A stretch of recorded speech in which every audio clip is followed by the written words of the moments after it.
Bonsoir à tous, vous êtes sur RTI 1, bienvenue, les titres de ce 20h. Le 13 octobre dernier, les Ivoiriens se rendaient aux urnes pour choisir leurs représentants régionaux et municipaux. Plus que 2 jours maintenant avant la date butoir pour les réclamations de ce scrutin. Depuis la publication des résultats jusqu'à ce 22 octobre, la CEI a reçu 76 dossiers de réclamation.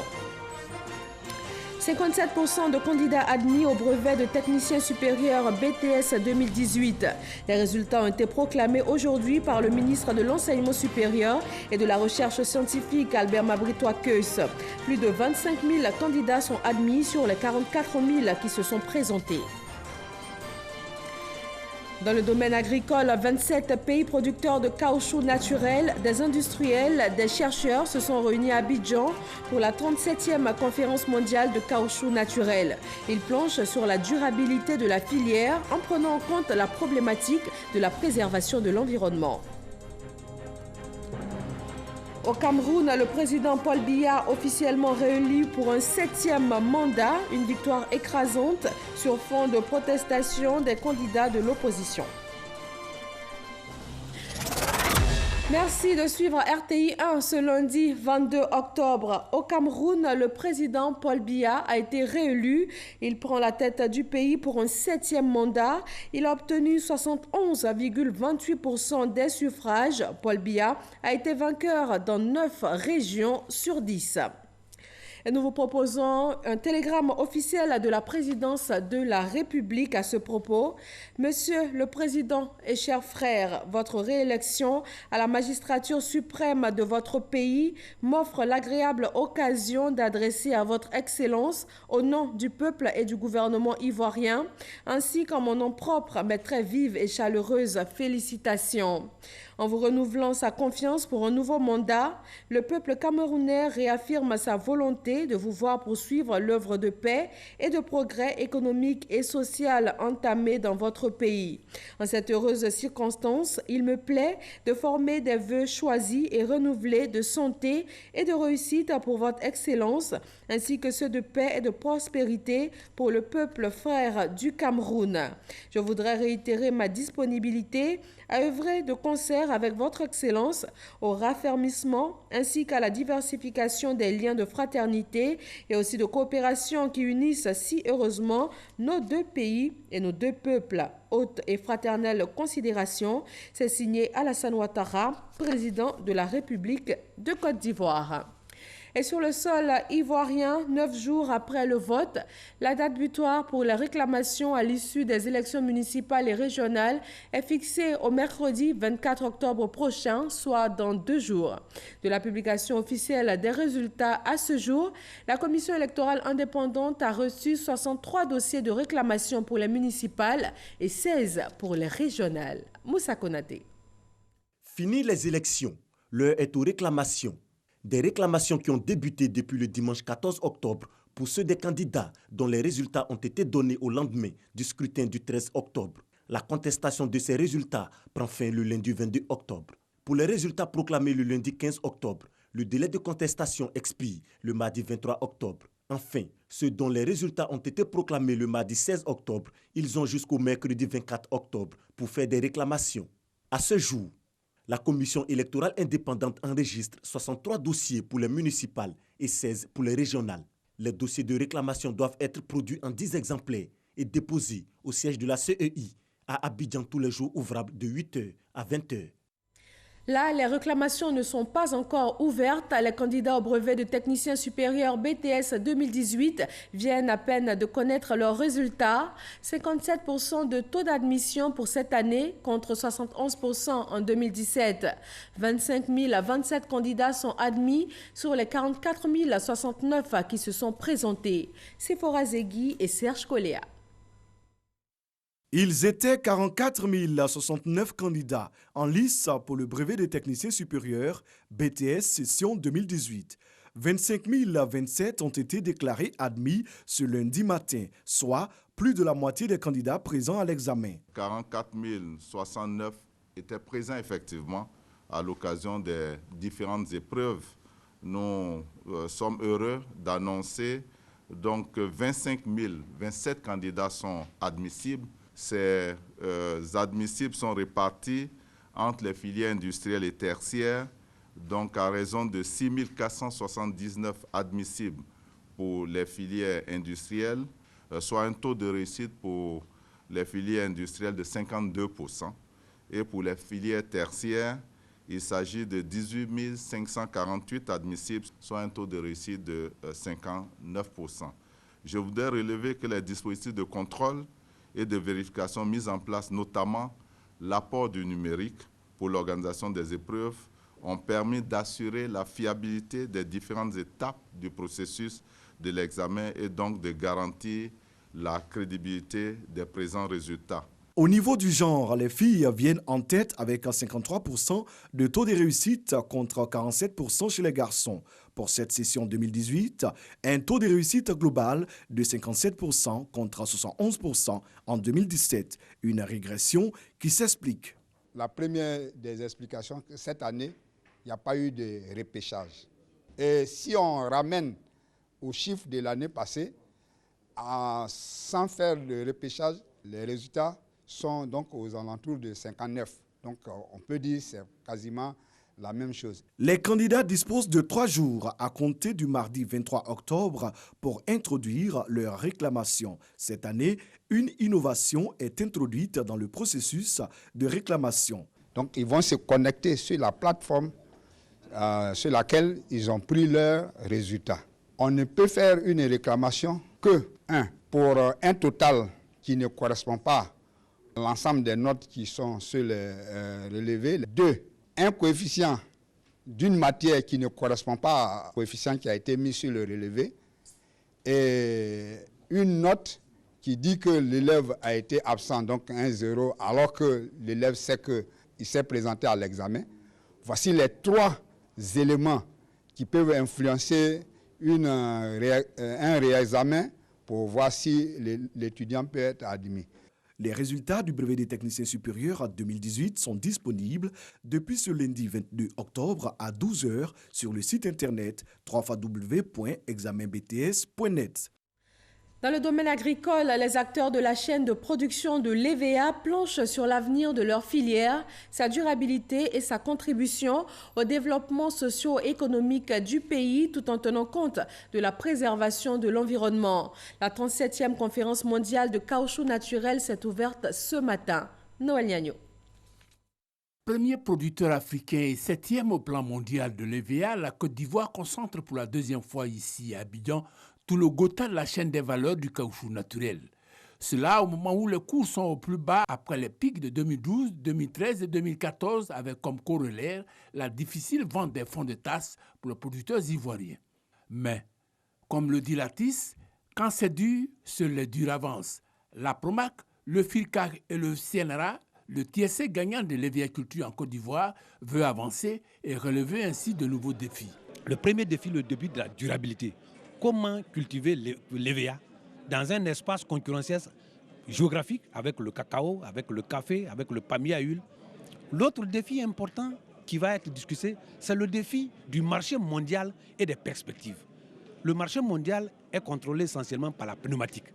Or, avec l'évolution du monde et les productions, la pneumatique seulement ne peut pas absorber tout. Sur 4 jours, des experts, des chercheurs, des industriels, des producteurs d'ici et ceux venus de 26 pays participants à la rencontre d'Abidjan vont échanger les expériences et les informations pour adresser ces différentes questions avec comme fil conducteur résoudre l'équation de la contribution de l'industrie du caoutchouc naturel au développement socio-économique et à la préservation de l'environnement. S'agissant de la contribution de l'agriculture au développement socio-économique, le tableau est reluisant malgré tout en Côte d'Ivoire. Le nombre d'unités industrielles est passé de 12 à 19. Le chiffre d'affaires de la filière est passé de 120 milliards de francs CFA en 2008 à 495 milliards en 2017. Les revenus distribués aux paysans dans la même période sont passés de 40 milliards à 150 milliards. Par ailleurs, c'est plus de 165 000 producteurs qui sont impliqués dans la filière EVA, soit environ 900 000 personnes qui en vivent. C'est près de 300 000 emplois salariés directs que l'on décompte dans la filière. Mais il faut faire mieux et dans la durée. La solution réside dans la diversification des produits issus de l'industrialisation du caoutchouc naturel. Il faut que les initiatives de diversification de l'utilisation du caoutchouc soient poursuivies à travers les efforts d'innovation et d'utilisation des produits issus du caoutchouc naturel dans plusieurs secteurs, afin d'offrir une plus grande diversité de débouchés. Des débouchés qui vont permettre aux industriels d'absorber les 2 millions de tonnes de caoutchouc naturel que projette de produire la Côte d'Ivoire d'ici à 2025 pour consolider son leadership tout en améliorant le revenu des producteurs. Une autre rencontre internationale, cette fois dans le domaine de la géotechnique. 18 pays sont réunis à Abidjan pour la 10e édition des Journées africaines de la géotechnique. Un colloque technique couplé à des sessions de formation en continu. Amadou Ouattara. Faire le bilan de l'ingénierie géotechnique en Afrique intertropicale et identifier les perspectives dans le contexte actuel des laboratoires de BTP. Des objectifs de la 10e édition des Journées africaines de la géotechnique. Ingénierie géotechnique en Afrique intertropicale, bilan et perspectives. Le choix de ce thème est motivé par la nécessité de définir un cadre institutionnel et un environnement qui peuvent concourir à réduire, voire juguler, les causes des dégradations précoces de nos ouvrages. Afin de permettre aux Africains d'être plus efficaces face à leurs problèmes d'ouvrage, l'un des experts mise sur l'utilisation des matériaux locaux de construction. Faire des propositions de solutions pour une utilisation judicieuse des matériaux locaux et autres produits innovants dans la construction, l'entretien, la réhabilitation des infrastructures génie civil en Afrique subsaharienne. Le ministre de l'Équipement et de l'Entretien routier invite les participants à réfléchir sur le problème de la durabilité des ouvrages de génie civil. La réalisation d'un certain nombre d'infrastructures socio-économiques de qualité définies à travers le Plan national de développement 2016-2020, dont le volet routier prévoit un investissement de plus de 3 500 milliards de francs CFA. La mise en œuvre de cet important programme requiert la réalisation préalable d'études géotechniques et un contrôle plus ardu afin d'assurer la qualité et la solidité des ouvrages. C'est pourquoi, au nom des hautes autorités de mon pays, je vous engage à des réflexions fécondes en vue de proposer des solutions à la problématique de la durabilité des ouvrages. Pendant 4 jours, 18 délégations étrangères, plus celles de la Côte d'Ivoire, vont prendre part à cette 10e édition des Journées africaines de la géotechnique.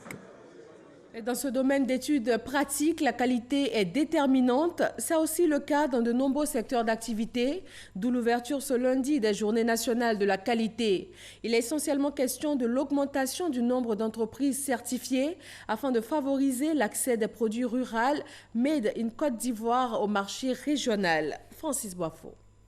L'auditorium de la Kestab au Plateau, transformé en un espace d'exposition et de promotion des entreprises, le temps des Journées nationales de la qualité. Le produit que nous offrons pour les PME qui veulent aboutir à une certification varie de 5 à 10 millions. Nous les accompagnons de manière groupée et par la suite, nous avons des consultants qui sont affectés à chaque entreprise pour évaluer le travail qui est fait. D'une centaine d'entreprises certifiées en 2013, on enregistre plus de 200 aujourd'hui, quand le nombre de laboratoires certifiés est passé de 5 à 13 en l'espace de 5 ans. Nous sommes présents à ces journées pour dire aux Ivoiriens qu'il existe en Côte d'Ivoire un laboratoire capable de leur donner satisfaction. On peut faire tous les examens qu'on fait en Europe et aux États-Unis. Ceci a été possible parce qu'il y a un partenariat public-privé. Des résultats encourageants grâce à des réformes initiées par le gouvernement. Mais l'accès de plusieurs produits ivoiriens au marché régional et international reste un véritable défi. C'est pourquoi j'invite les entreprises à placer la démarche qualité au cœur de leur stratégie de développement et à la considérer comme un facteur essentiel de production et de pérennisation de leurs activités. J'invite également tous nos partenaires au développement à continuer leur appui pour un développement plus accéléré de l'infrastructure de la qualité dans les pays de la CEDEAO en général et en Côte d'Ivoire en particulier. Ces journées nationales seront sanctionnées par la proclamation des résultats de la 14e édition du prix ivoirien de la qualité. La qualité pour un meilleur accès des produits ruraux au marché régional et international, la démarche qualité est également requise dans les services publics. Pour de meilleurs résultats, le ministère de la modernisation de l'administration et de l'innovation du service public lance le projet Profilage et codification des postes de travail dans l'administration publique. Les enjeux de ce projet avec Christian Dago et Didier Nguessan. Mettre les hommes qu'il faut à la place qu'il faut. Un objectif que veut atteindre le ministère de la modernisation de l'administration publique à travers le profilage et la codification des postes de travail. L'importance de cette démarche est d'une part de disposer des qualifications requises et des compétences clés pour chacun des postes et d'autre part de contribuer à la maîtrise des effectifs et de la masse salariale. La phase pilote de ce projet concerne uniquement le ministère de la modernisation de l'administration publique durant le dernier trimestre 2018. Une seconde phase s'étendra à toutes les administrations publiques sur la période 2020-2030. Selon les organisateurs, l'adéquation post-compétences dans l'administration publique fait aujourd'hui défaut. Les effectifs ne correspondent pas non plus aux besoins. L'Ivoirien nouveau ne peut pas comprendre qu'il ne peut pas avoir son casier judiciaire ou bien son certificat de nationalité en 1 heure. Mais tout ça, c'est la base de la modernisation du service public. C'est un projet très important parce que la valeur, on va dire, de cette modernisation dépend de la valeur de la qualité des ressources humaines que nous avons. Les résultats permettront de disposer d'une base de données précise des qualifications et des compétences clés pour chacun des postes dans l'administration publique. Le Centre d'information et de communication gouvernementale a reçu ce lundi le ministre de la Communication et des Médias. Sidi Tiemoko Touré est allé s'imprégner du fonctionnement du CICG, structure sous sa tutelle. Rosemond Kini et Serge Coléa. Entouré de certains collaborateurs, le ministre de la Communication et des Médias, Sidi Tiemoko Touré, a fait le tour des différents services du CICG. Il nous est paru important de visiter le CICG, qui est un acteur incontournable, un acteur institutionnel incontournable dans cet écosystème de la communication et des médias. Qui puisse être, le CICG est véritablement celui-là même qui opérationnalise l'ensemble des instructions et initiatives du Premier ministre dans cet écosystème. Donc, acteur privilégié, il était bon que nous venions voir un peu comment et avec qui cette institution travaille pour que nous puissions définir ensemble les leviers complémentaires que nous allons utiliser dans le cadre de la collaboration. Les outils majeurs dont dispose ce centre sont entre autres les émissions radio et télé en partenariat avec la RTI et le centre d'appel du gouvernement. Triste nouvelle dans la ville de Bouaké. 7 membres d'une même famille ont trouvé la mort dans l'incendie de leur domicile hier soir. 6 enfants et leur mère sont morts asphyxiés. Le père a été brûlé au 1er degré et selon les premières investigations, un court-circuit serait à l'origine de ce drame. Le procureur de la République s'est rendu sur les lieux pour comprendre les raisons du sinistre. Soro Corona. Une femme et ses 6 enfants périssent dans l'incendie de leur maison à Bouaké au quartier Tolakwa-Diokrou. Kone Amidou vient de vivre la pire nuit de sa vie. Les faits se sont déroulés aux environs de 1 h du matin. Le feu aurait commencé par un court-circuit. Alerté par les cris de l'une de ses femmes, Kone Amidou constate l'irréparable. Hier nuit, nous étions couchés et j'ai entendu ma femme crier. Donc elle a dit qu'il y avait le feu au salon. Nous nous sommes tous précipités pour aller au salon. On a vu qu'il y avait le feu. Donc on a essayé d'éteindre, tout était déjà parti. Donc la fumée est rentrée dans les chambres où les enfants étaient couchés. Donc ils ont été tous asphyxiés. Donc ce sont les voisins qui sont venus, qui ont cassé la fenêtre et on a pu s'échapper. 6 enfants, une de mes femmes.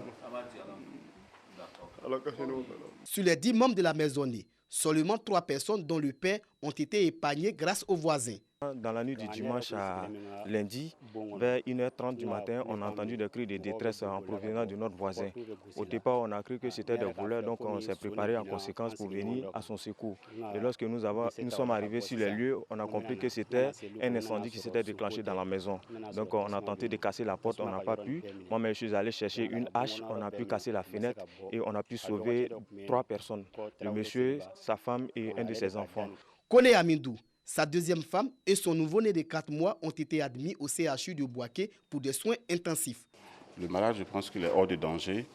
Il n'y a pas de problème. On a commencé la prise en charge. Normalement, au bout de 72 heures, il doit regagner son domicile. Pour celle qui est en réanimation, c'était juste un état de choc. Et chez elle aussi, il n'y a pas de lésions cutanées. Et on pense la sortir aujourd'hui. Donc à ce niveau, il n'y a pas de problème.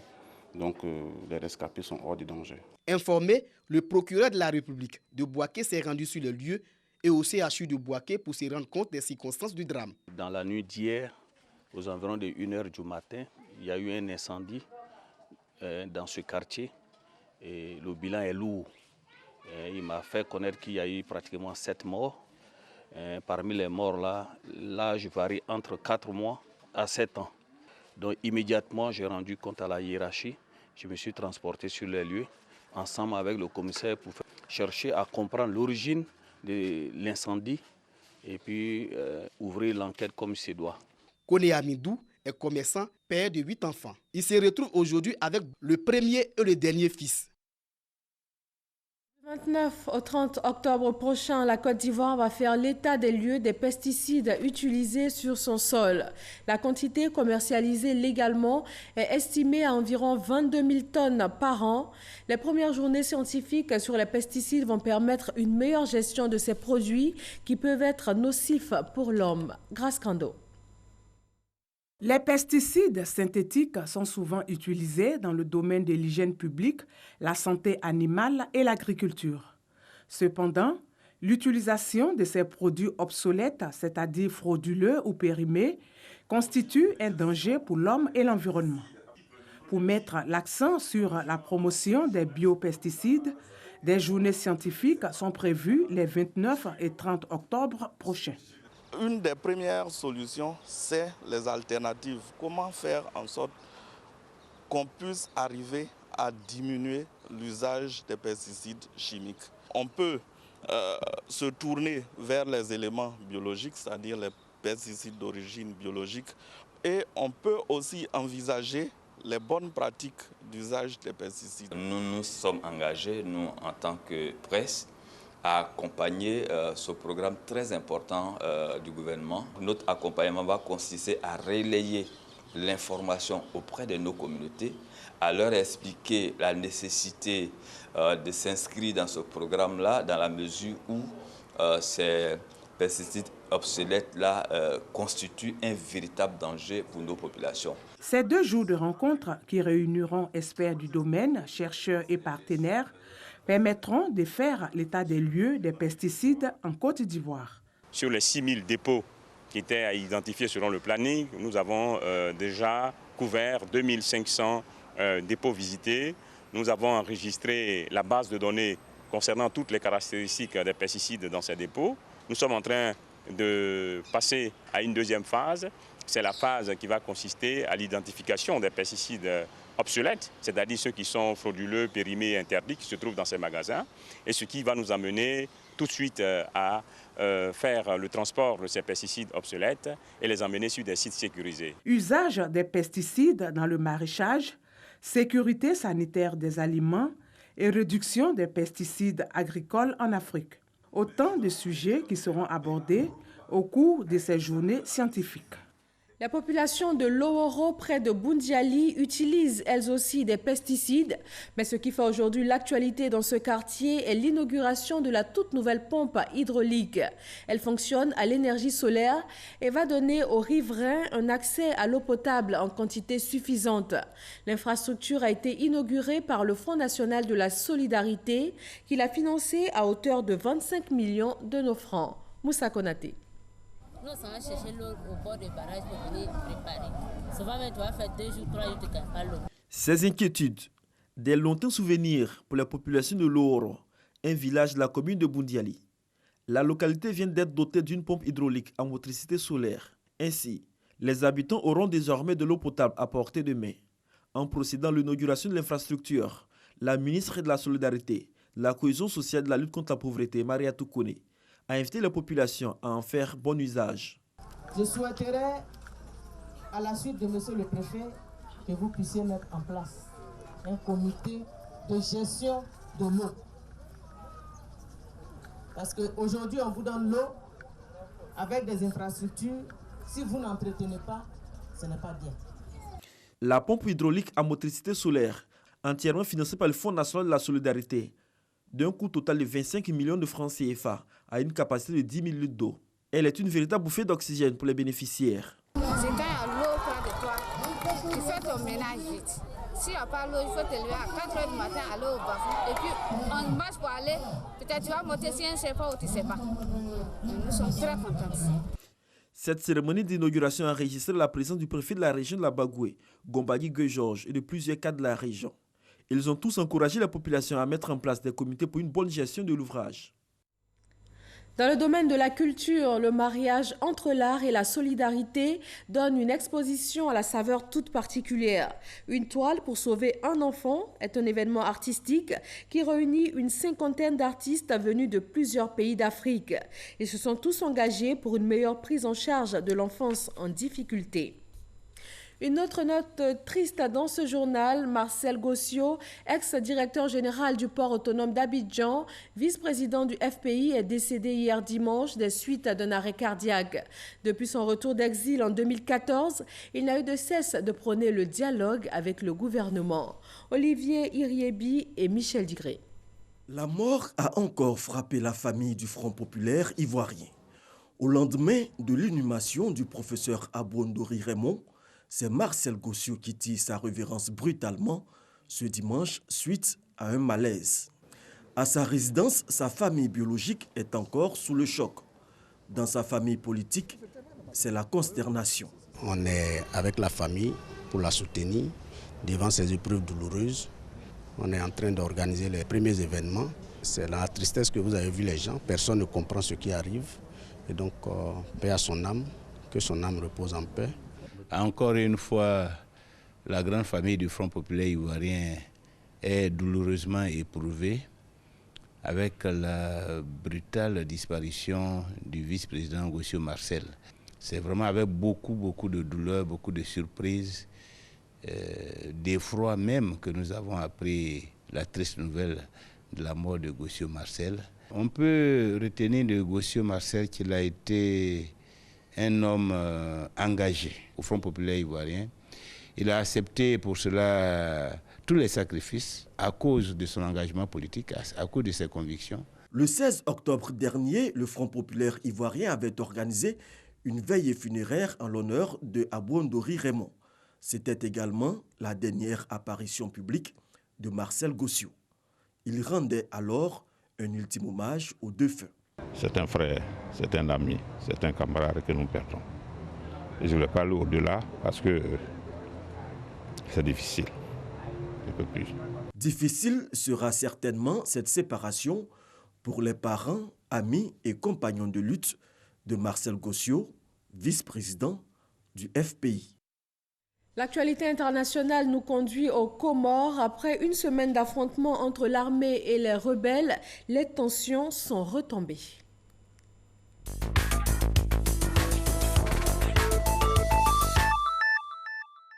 Après 6 jours d'affrontements, c'est l'accalmie aux Comores. Des commerces ont rouvert, mais l'armée restait présente dans les rues. Ce conflit avait commencé lorsque des protestataires avaient érigé des barrages dans plusieurs rues autour de Moutsamoudou, ville considérée comme un fief de l'opposition.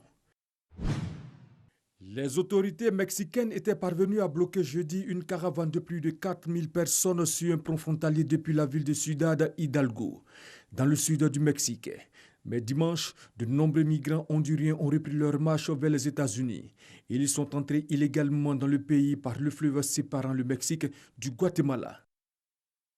Rappelons pour terminer que le président camerounais Paul Biya a été réélu pour un 7e mandat.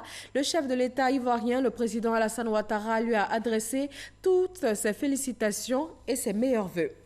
Et c'est tout pour ce journal. Merci à tous de votre attention. Je vous retrouve demain pour un nouveau 20h sur RTI 1. Très bonne fin de soirée à tous.